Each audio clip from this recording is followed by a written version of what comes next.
Olá, seja muito bem-vinda de volta ao nosso estudo em Gênesis. Hoje é o último episódio da série Criador Soberano. E se você ainda não assistiu a série toda, clique aqui em cima nesse link para você ter acesso a todo o conteúdo. Tem sido uma jornada maravilhosa. E hoje a gente vai fechar nos capítulos 10 e 11. E que riqueza a gente encontra nessa narrativa. Eu fico maravilhada com a palavra de Deus. Você fica também? Bom, vamos mergulhar nesses capítulos, né? Me conta aqui, você já reparou como que o mapa do mundo parece uma coisa completamente natural para a gente? Hoje a gente abre um GPS no celular e a gente vê o planeta dividido com fronteiras, países, estados, cidades, culturas, bandeiras diferentes. Para nós isso parece óbvio, porque sempre foi assim, né? A gente sempre teve acesso a mapas, a divisões. Mas Gênesis nos conta uma história diferente. Antes de existirem nações, existia apenas uma família. Todos os povos da terra descendem de Noé e de seus 3 filhos, Sem, Cã e Jafé. E houve uma dispersão dos seus descendentes por toda a terra. E quando a gente lê os capítulos 10 e 11, a gente pode ter uma impressão de que eles estão ali colocados fora de ordem. Porque como assim? Primeiro Moisés fala dos povos dispersos, depois ele volta na unidade na história de Babel. Mas sabe quando a gente assiste um filme que primeiro mostra a cena final e depois volta para explicar como é que tudo aconteceu? Pois é. Moisés primeiro nos apresenta uma longa genealogia, só depois ele conta a história de Babel. E essa ordem não é acidental. Antes de mostrar a dispersão das nações como consequência do juízo em Babel, Moisés faz questão de apresentá-las como descendentes de um mesmo sangue, se multiplicando em cumprimento da bênção que Deus havia dado a Noé. Ele mostra que as nações não surgem em primeiro lugar por causa da maldição de Babel, mas surgem por causa da bênção de Deus. Então, Gênesis 10 é a explicação geográfica e etnográfica da humanidade, e Gênesis 11 nos fornece a explicação teológica da dispersão.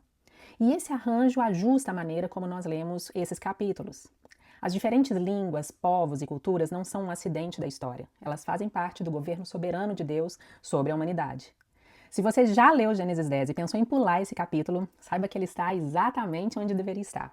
Moisés quer responder a perguntas importantes: de onde vieram todos os povos da terra? E também qual é o lugar dessas nações no plano de Deus? E antes da gente olhar para alguns nomes aqui nessa genealogia, vale a pena a gente observar esse capítulo como um todo. Gênesis 10 é conhecido como a Tábua das Nações. E essa genealogia é única no mundo antigo.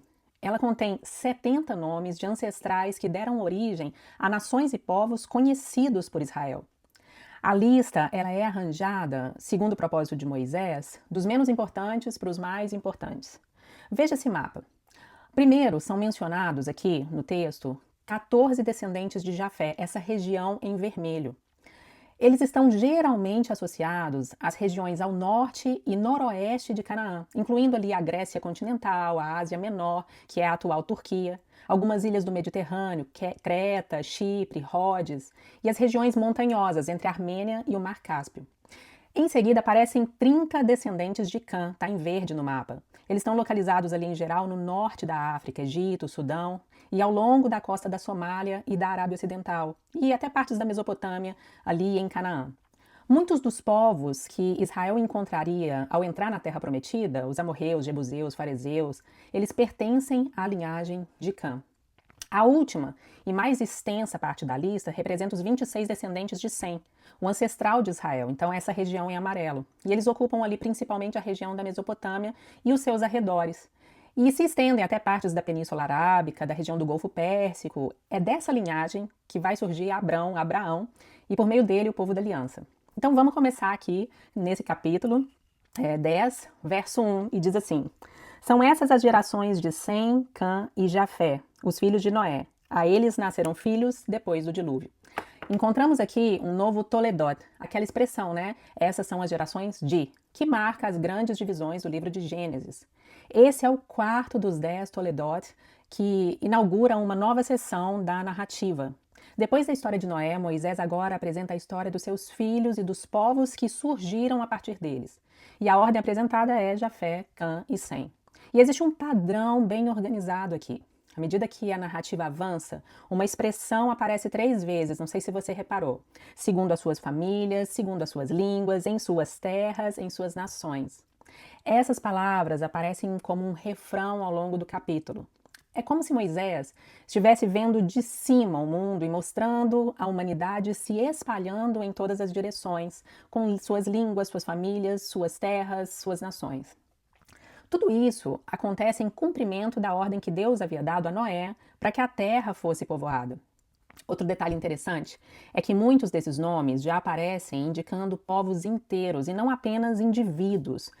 Alguns terminam com o sufixo hebraico im, que marca o plural, tipo Anamim, Naftuim, Patruzim. Moisés não está apenas registrando nomes de pessoas, ele está mostrando o surgimento de famílias, de clãs, de povos, de nações inteiras. Então a gente não está aqui lendo só a história de pessoas, mas do nascimento de civilizações. Alguns desses nomes nos são familiares. Olha na descendência de Cã, por exemplo. A gente tem que os filhos de Cã foram Cuxi, Misraim, Put e Canaã. Misraim é o Egito. Canaã, o ancestral dos cananeus. Se a gente descer mais um pouco, a gente vai encontrar os jebuseus, que eles vão ocupar mais tarde ali Jerusalém. Os amorreus, um dos principais povos encontrados na Terra Prometida. Os filisteus, que são aqueles inimigos de Israel constantes, que deram um super trabalho.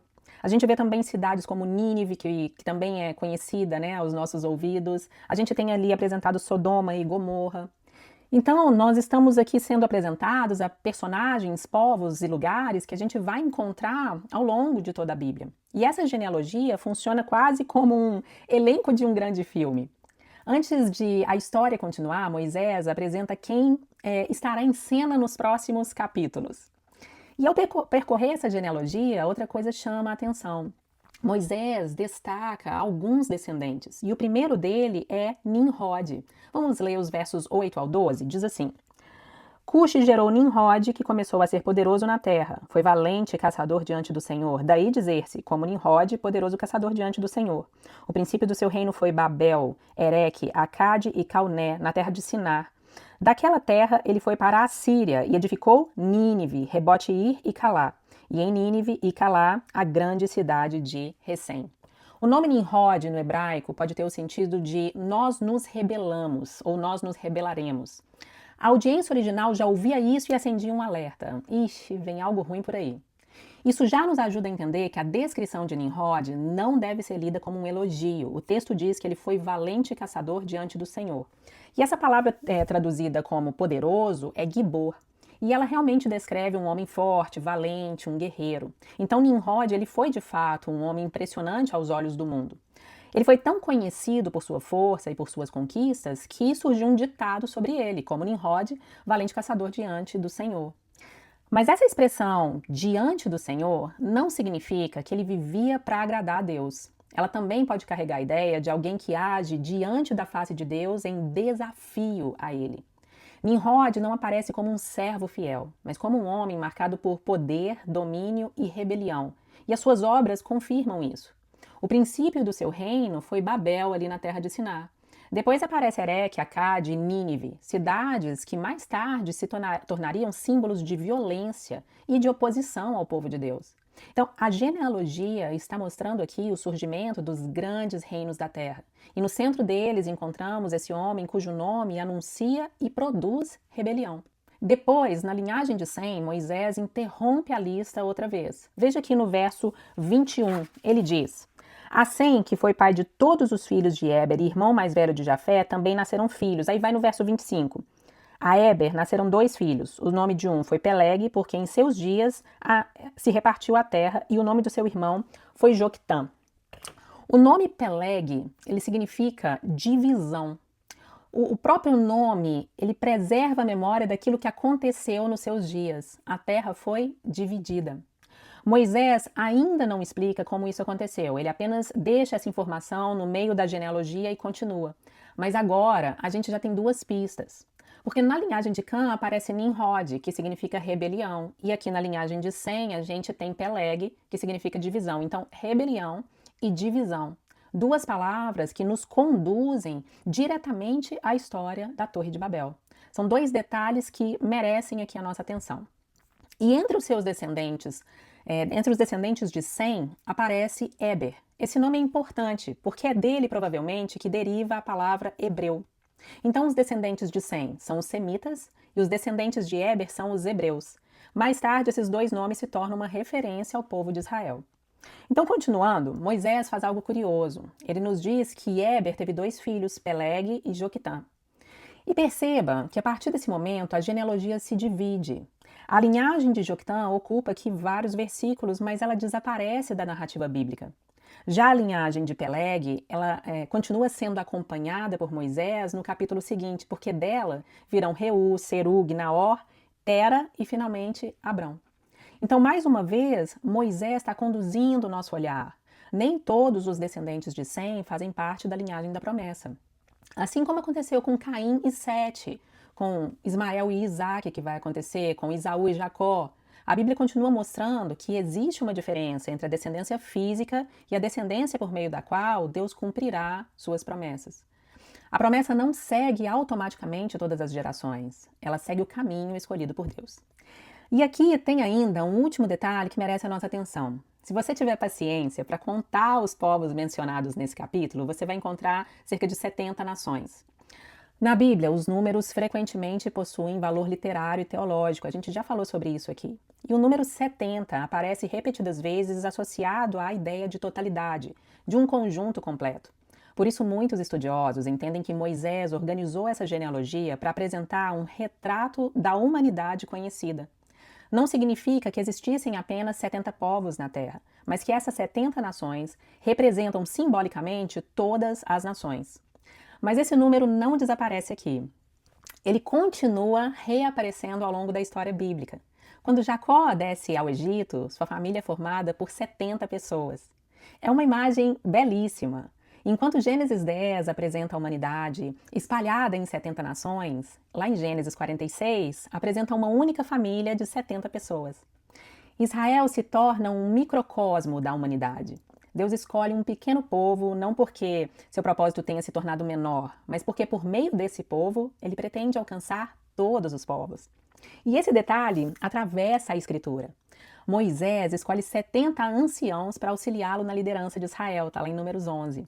Séculos depois, o Senhor Jesus envia 70 discípulos para anunciar que o reino de Deus havia chegado. A gente encontra isso em Lucas, no capítulo 10. E muitos estudiosos enxergam aqui uma alusão deliberada às 70 nações aqui de Gênesis 10.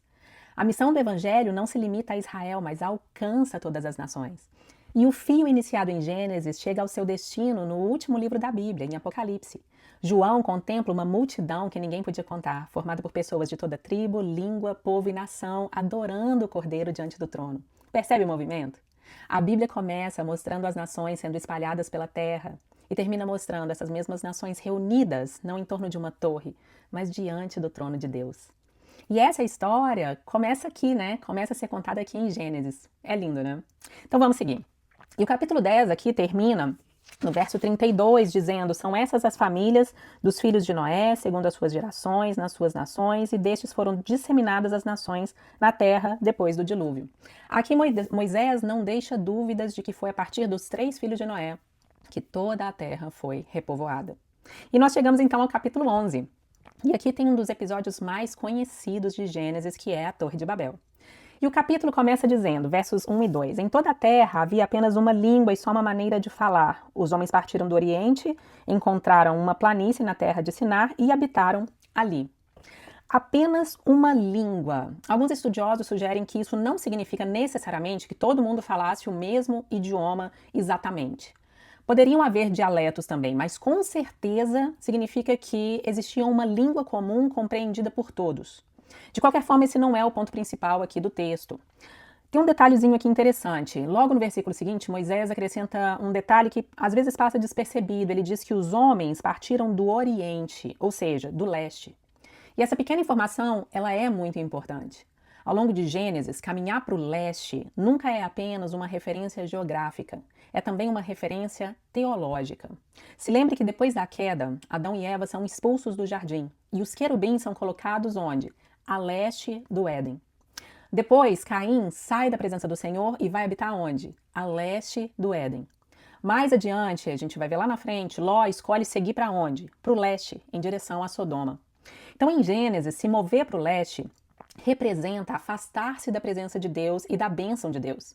Então, antes mesmo de sabermos o que aquelas pessoas pretendem fazer, Moisés já nos dá uma pista de que essa história não vai terminar bem.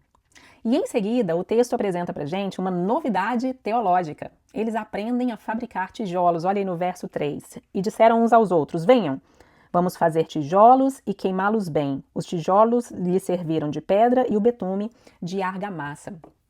Hoje, isso parece algo comum para a gente. Mas naquele momento, era um enorme avanço tecnológico. Em vez de depender apenas de pedras, agora eles podiam produzir o seu próprio material de construção. Moisés até chama a atenção para isso aqui no original. Está escrito, né? Venham, vamos fazer tijolos e queimá-los. No hebraico existe um joguinho de palavras e a construção da frase ela é quase rítmica. Fica assim, mais ou menos, façamos tijolos, tijolemos. É um recurso literário que transmite entusiasmo, é como se eles celebrassem a própria capacidade. Olhem só do que somos capazes de fazer. E é genuíno que eles celebrem, afinal de contas é um avanço tecnológico, né? É uma coisa boa. A questão nunca foi tecnologia. O problema é o que eles pretendem fazer com essa tecnologia. Vamos ler o verso 4? O verso 4 diz assim: disseram: venham, vamos construir uma cidade e uma torre cujo topo chegue até os céus e tornemos célebres o nosso nome, para que não sejamos espalhados por toda a terra. O primeiro detalhe que precisamos perceber é que essa expressão venham, vamos, ela não aparece por acaso. Ao longo de Gênesis, Moisés nos permite ouvir diferentes conselhos. No capítulo 1, ouvimos o conselho de Deus: façamos o homem à nossa imagem, conforme a nossa semelhança. Ali, Deus delibera para criar. Tudo nasce da sua sabedoria, da sua bondade, do seu propósito, de manifestar a sua glória. Agora aqui em Babel, a gente ouve outro conselho, não o conselho do céu, mas o conselho dos homens. Eles também dizem, venham, vamos.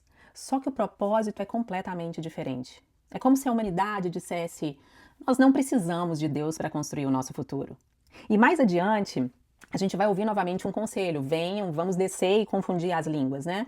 Então existem dois conselhos acontecendo aqui nessa história, é importante você perceber isso, o conselho dos homens e o conselho de Deus. Os homens planejam, Deus decreta, os homens constroem, Deus governa. E mais uma vez fica claro que nenhum plano humano pode prevalecer contra os propósitos do Senhor. E tem mais aqui nesse trecho. Aqui diz que uma torre, vamos construir uma torre cujo topo chegue até os céus. Perceba que o objetivo nunca foi apenas construir um prédio alto. A torre representa algo muito maior. Ela simboliza o desejo humano de alcançar Deus pelos próprios meios. E aqui encontramos a essência de toda falsa religião. Desde Babel, o homem acredita que pode construir um caminho até Deus, que pode conquistar o céu por aquilo que ele faz, por seus próprios méritos. Toda religião criada pelo homem, de uma forma ou de outra, funciona assim. A falsa religião diz, faça para chegar até Deus. Mas o Evangelho conta uma outra história. A Bíblia não é a história de homens subindo até Deus, é a história de Deus descendo até os homens. O Evangelho anuncia, Deus veio até vocês. É uma coisa linda.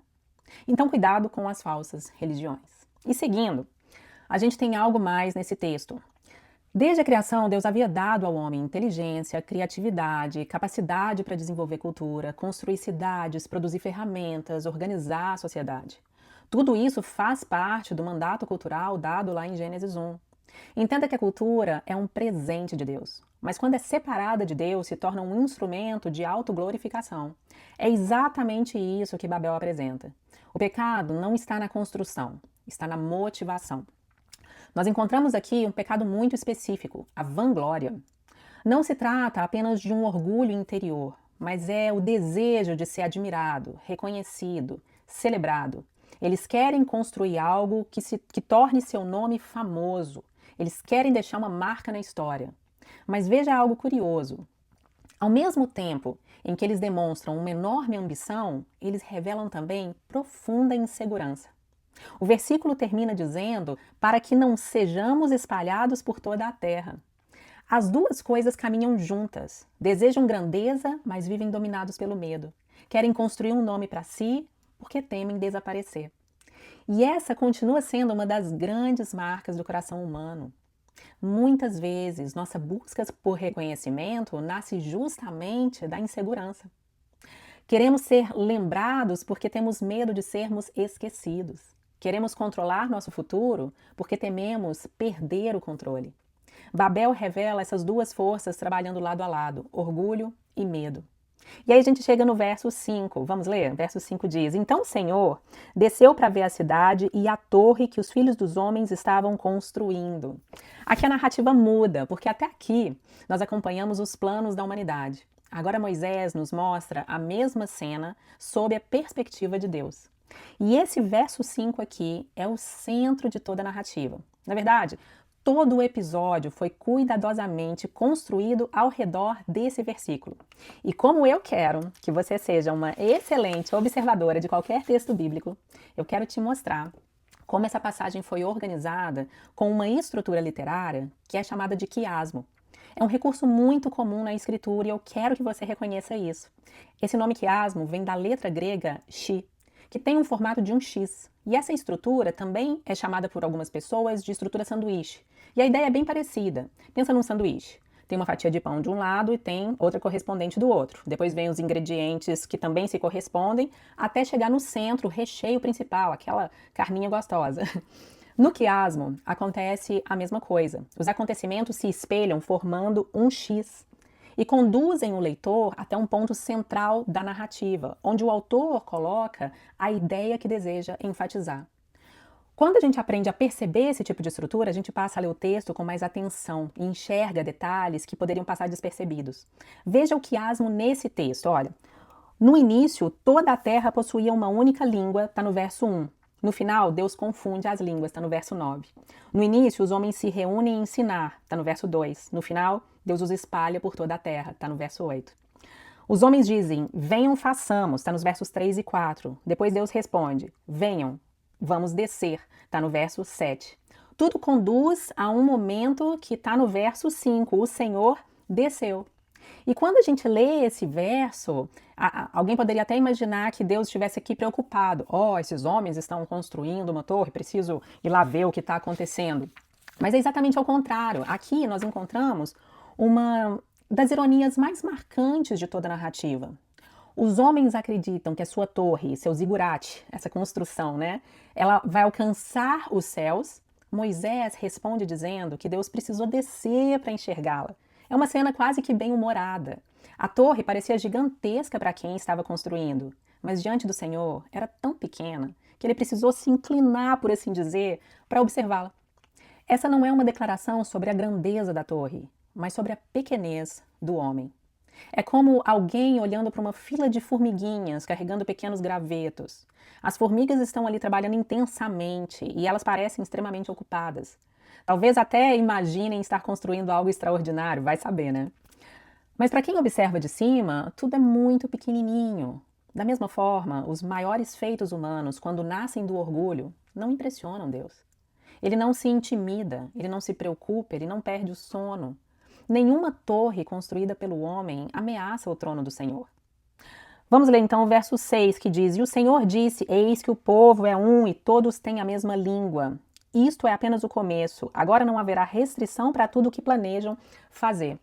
E aqui, mais uma vez, esse versículo pode ser mal compreendido, porque alguém também poderia pensar que Deus estivesse inseguro. Os homens estão unidos, precisamos fazer alguma coisa, ou logo as coisas sairão de controle.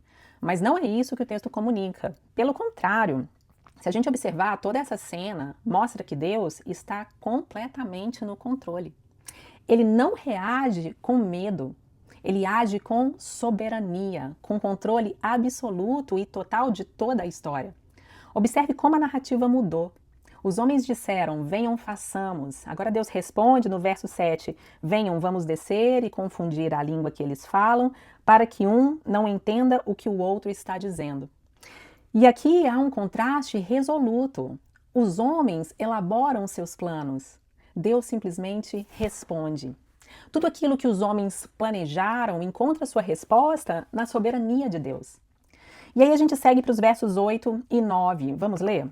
Verso 8 diz: Assim o Senhor dispersou dali pela superfície da terra, os dispersou dali pela superfície da terra, e pararam de edificar a cidade. Por isso, a cidade foi chamada de Babel, porque ali o Senhor confundiu a língua de toda a terra, e dali o Senhor os dispersou por toda a superfície dela. Observe como cada objetivo humano termina exatamente no oposto daquilo que haviam planejado. Começaram com uma única língua, terminaram com muitas. Eles não queriam ser espalhados e acabaram sendo espalhados por toda a terra. Eles queriam construir uma grande cidade. A cidade permanece inacabada. Eles queriam provar que podiam alcançar Deus. Deus precisou descer para ver o que eles estavam fazendo. Os homens disseram: façamos para nós um nome. E o Senhor responde: vocês querem um nome? Eu vou dar um nome para vocês. E o nome passa a ser Babel. Não era o nome que eles desejavam, né? Mas foi o nome que eles receberam. O verbo no hebraico é balal e significa confundir. Dessa forma, Babel passa a ser lembrada como um lugar de confusão. Os antigos babilônios gostavam de pensar em sua cidade como a porta dos céus, a porta de Deus, um símbolo de poder e esplendor. Mas Moisés transforma esse símbolo de orgulho em um memorial do juízo de Deus. O Senhor não apenas interrompe a construção da torre, ele desmonta todo o projeto, todo o alicerce ali deles. Pensa, se ele apenas derrubasse a torre, eles poderiam começar a construir outra. Mas ao confundir a sua língua, Deus desfaz a própria base daquela civilização. A confusão das línguas, ela parece apenas um ato de juízo, mas existe aqui também uma expressão da graça comum de Deus. O teólogo Gerhardus Voss, ele faz uma observação muito interessante e pertinente. Ele diz que, de certo modo, em certo sentido, é melhor que existam muitas falsas religiões do que uma única falsa religião dominando toda a humanidade. E entenda bem, não é porque qualquer falsa religião seja boa, mas porque elas limitam umas às outras. Quando toda a humanidade se une em torno da mesma rebelião, o mal se espalha com muito mais força. Foi exatamente isso que Deus impediu em Babel. Ao confundir as línguas e espalhar os povos, ele julgou o pecado, mas ele também restringiu seu avanço. A dispersão das nações não foi apenas uma punição, foi também um ato da providência de Deus para impedir que a rebelião humana alcançasse toda a sua força. E é difícil não lembrar nesse ponto do Salmo 2. Deixa eu ler para você, diz assim: Por que se enfurecem as nações e os povos imaginam coisas vãs? Os reis da terra se levantam e as autoridades conspiram contra o Senhor e contra o seu ungido, dizendo: vamos romper os seus laços e sacudir de nós as suas algemas. E como é que Deus responde? Aquele que habita nos céus dá risada. O Senhor zomba deles. Essa é exatamente a cena de Babel. Deus não está assustado. Deus não está ansioso. Deus não está preocupado. O Senhor continua reinando soberanamente. Nós vivemos em uma época em que é fácil olhar para governos, ideologias, avanços tecnológicos, movimentos culturais, e nós somos tentadas a imaginar que tudo está saindo de controle. Mas Babel nos lembra justamente o contrário. Nada foge do governo de Deus. Ele continua assentado em seu trono e nenhum plano humano, por mais ambicioso que seja, pode frustrar os seus propósitos. E graças a Deus por isso. Bom, se a gente parasse por aqui, a gente já teria uma história completa. A gente aprenderia sobre orgulho humano, sobre a soberania de Deus, sobre a inutilidade da vanglória. Mas Moisés ainda não terminou. Observe como ele finaliza o capítulo 11. Depois da narrativa de Babel, Moisés volta à genealogia e ele retoma a linhagem de Sem. E aí ele passa por Arfaxade, Selá, Éber, Peleg, até chegar a Tera e finalmente Abraão. É aqui que os dois capítulos se encontram. Depois de apresentar todas as nações da terra, Moisés conduz o leitor até um único homem. Perceba que havia um mundo inteiro de povos antes do chamado de Abraão. E é justamente esse mundo que interessa ao Deus de Abraão. O Senhor nunca perdeu de vista as nações, ao contrário. Foi por causa delas que ele chamou Abraão. E olha que curioso, no verso 26, está escrito assim: Tera viveu 70 anos e gerou Abraão, Naor e Harã. A gente já aprendeu a prestar atenção nos números, né? Repare que Abraão provavelmente nem foi o primogênito de Tera para ter sido dado esse destaque. Ainda assim, Moisés destaca os 70 anos de Tera quando gera Abraão e os seus irmãos. Talvez exista aqui uma conexão intencional, uma bela possibilidade literária. Porque no capítulo anterior a gente encontrou cerca de 70 nações. Agora a gente encontra um homem de 70 anos, do qual nascerá aquele, por meio de quem Deus começará a cumprir sua promessa.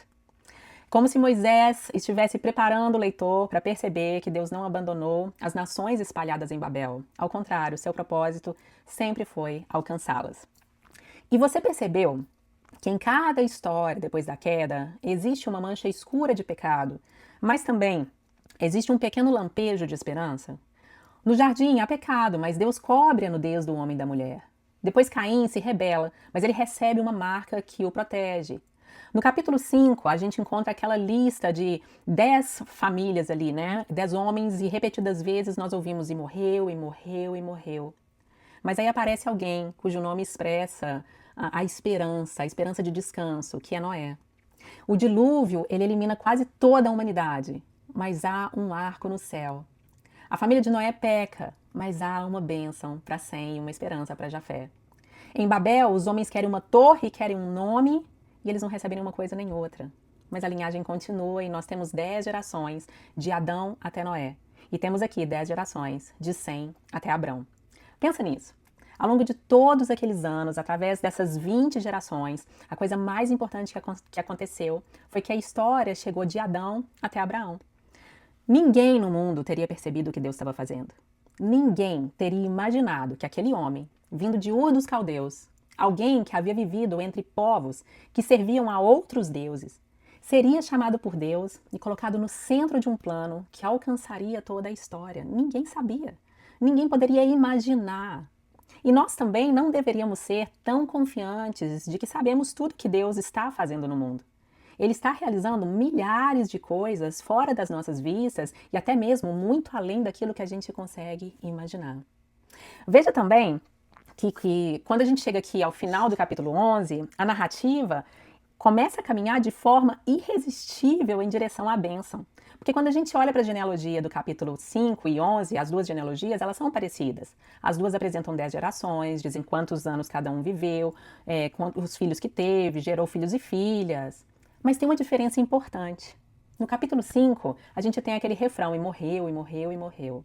E esse refrão não aparece aqui na genealogia do capítulo 11. E não porque essas pessoas não tenham morrido, elas morreram. Mas porque agora a ênfase já não está sobre a maldição da morte. A narrativa está avançando em direção à bênção que virá por meio de Abraão e depois por meio da sua descendência. E tem mais um detalhe que eu queria destacar. Os homens em Babel, eles querem fazer um grande nome para si mesmos na terra. A palavra hebraica para nome é Shem. O nome de Sem, né, o filho de Noé, o nome dele em hebraico é Shem. Eles dizem, façamos para nós um Shem, façamos para nós um Sem. Mas o Senhor mostra que não é assim que as coisas funcionam.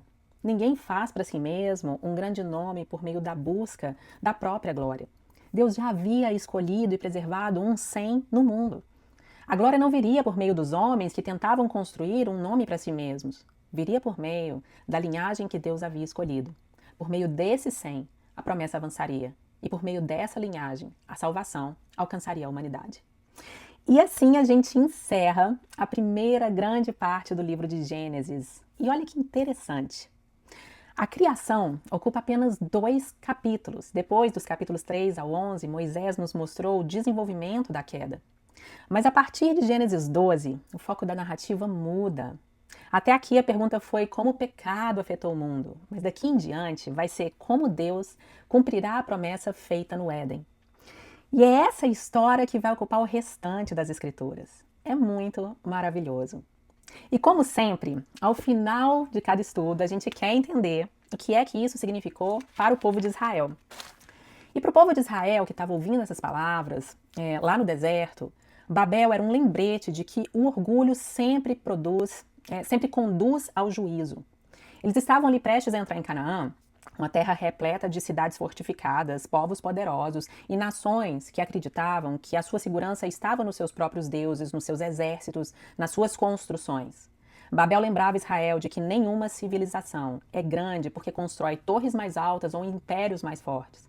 Uma nação só permanece de pé quando vive em submissão ao Senhor.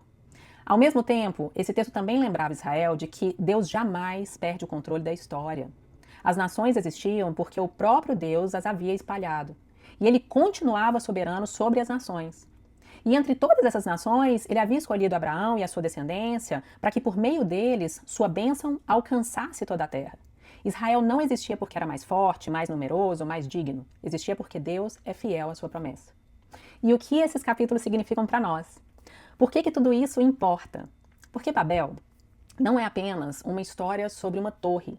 É também uma história sobre todas as cidades construídas pelo homem. É uma história sobre todos os impérios, sobre todas as civilizações que acreditam poder viver sem Deus. É uma história que reflete o coração humano. A torre pode ter desaparecido há muito tempo, mas Babel parece que nunca deixou de existir. Porque sempre que homens e mulheres dizem vamos construir um mundo do nosso jeito, vamos definir a nossa própria identidade, vamos alcançar grandeza sem depender de Deus, o espírito de Babel permanece ali. É por isso que essa história continua sendo tão atual. Não se trata apenas de um acontecimento antigo, é a história da humanidade, é a nossa história. Todas nós somos tentadas a construir pequenas torres, talvez não de tijolos e betume, mas de sucesso, de reconhecimento, de autonomia, de controle. Queremos encontrar segurança naquilo que nós construímos, fazer um nome para nós mesmas e viver como se Deus não fosse necessário. Mas Gênesis nos lembra de que toda torre construída para nossa própria glória está destinada a ruir. Somente aquilo que Deus edifica permanece, e essa é justamente a boa notícia da Bíblia. Enquanto os homens tentam subir até Deus, Deus desce até os homens. Enquanto tentamos construir um caminho até os céus, Deus providencia o caminho. Enquanto buscamos fazer um nome para nós mesmas, Deus, por sua graça, nos dá uma nova identidade em Cristo. Jesus veio para reunir, pela graça, um povo que havia sido disperso pelo pecado. Um povo formado por homens e mulheres de toda tribo, língua, povo, nação. E um dia, na nova criação, aquilo que Babel jamais conseguiu produzir será finalmente realidade. Não uma humanidade unida em rebelião, mas uma humanidade unida em comunhão com Deus, reconciliada com Deus, adorando o Cordeiro para sempre. Gênesis 1 a 11 nos ensina que sempre que o ser humano tenta construir um mundo sem Deus, o resultado é desordem, divisão e morte. Mas quando Deus inicia sua obra pela graça, nasce a esperança. Os primeiros 11 capítulos de Gênesis não respondem a todas as perguntas, mas eles nos ensinam quais são as perguntas certas. Eles nos mostram quem é Deus, quem nós somos, qual é o verdadeiro problema do mundo e por que precisamos desesperadamente de um Redentor. E eu quero finalizar esse estudo, essa série, lendo com você alguns versos de Apocalipse, no capítulo 4, verso 11, o texto diz assim: Tu és digno, Senhor e Deus nosso, de receber a glória, a honra e o poder, porque criaste todas as coisas e por tua vontade elas vieram a existir e foram criadas. No capítulo 5, verso 8 diz: O cordeiro foi e pegou o livro da mão direita daquele que estava sentado no trono. E quando ele pegou o livro, os 4 seres viventes e os 24 anciãos se prostraram diante do cordeiro, tendo cada um deles uma harpa e taças de ouro cheias de incenso, que são as orações dos santos, e cantavam um cântico novo, dizendo: Digno és de pegar o livro e de quebrar os selos, porque foste morto e com teu sangue compraste para Deus os que procedem de toda tribo, língua, povo e nação. E para nosso Deus os constituíste reino e sacerdotes, e eles reinarão sobre a terra. Amém. E assim a gente chega ao fim da nossa jornada por Gênesis 1 a 11. E eu espero que ao longo dessa série você tenha aprendido não apenas mais sobre Gênesis, mas que tenha aumentado ainda mais o seu amor por Deus e pela sua palavra. Muito obrigada por caminhar conosco até aqui. Se essa série edificou você de alguma forma, compartilhe com outras pessoas. Eu tenho certeza de que ela vai poder abençoar aqueles que desejam conhecer melhor a palavra de Deus. Enquanto a próxima temporada não começa, eu te convido a conhecer o nosso estudo verso a verso no livro de Ruth. O link está aqui na descrição do vídeo e é um estudo maravilhoso e cheio de profundidade com um material primoroso. O nosso objetivo continua sendo de te ajudar a conhecer melhor a palavra de Deus, a aprender a estudá-la com fidelidade e, quem sabe, ensinar outras pessoas com a mesma fidelidade. Esse é o nosso objetivo. Se você ainda não é inscrita no canal, aproveite para se inscrever e ativar as notificações, porque vem muita coisa boa por aí e eu estou muito animada. Então eu te vejo, se Deus quiser, na nossa próxima temporada. Fica com Deus, um beijinho, até lá!